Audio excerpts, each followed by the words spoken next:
Do you have a viable quarterback for the future? In Mac Jones? Yes, you do.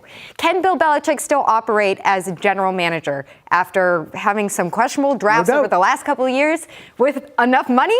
Yes, he can. GM Bill, once again, just like last year and with less money this time, has to go out there and find some solutions. How are you having to adjust how you're evaluating both talent and character?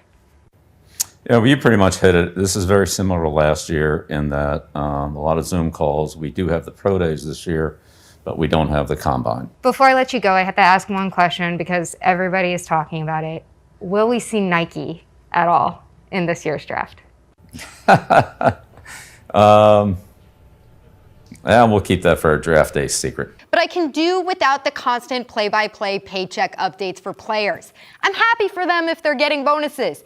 Get your money. But to treat it like breaking news during a football broadcast, I don't need to hear that Marvin Jones can still make $500,000 against the Colts in Week 18. He's on the Jags.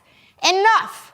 It's been a tale of 2 seasons for the Boston Red Sox since the trade deadline. They've stumbled through a number of critical series, and now they're at serious risk of falling behind the dreaded New York Yankees. But there is hope on the horizon, and it comes in the form of ace pitcher Chris Sale, who returns from a 2-year hiatus Saturday against the Baltimore Orioles. Sure, it was the Jags, but a just elevated scout team receiver grabbed half as many touchdown passes in one game as Harry has had in his whole career.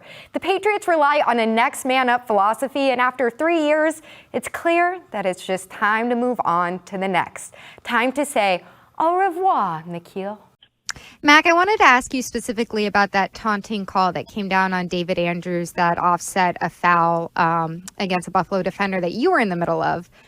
Did you happen to talk to David after the ref called the offsetting fouls, and what did you ultimately see in that situation from your center?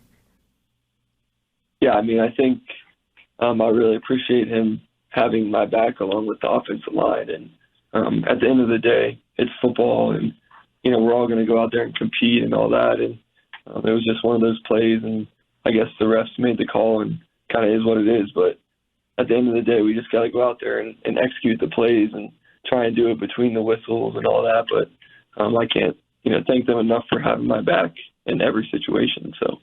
Let's talk about taunting. Let's talk about taunting. Because for the first time this season, it impacted your Patriots. To be clear, David Andrews broke the taunting rule in Sunday's game when he got into a Buffalo player's face. I don't take issue with that call. I take issue with the rule because here's the deal. It's half-baked and highly subjective. The Patriots came up short against the Buffalo Bills on a day they could have taken control of the division. Instead, they dropped their second straight game, 33-21.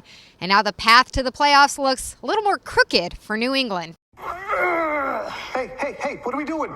Show's in like 5 minutes. Trying to get strong. Got 2-hand touch on Thursday, man.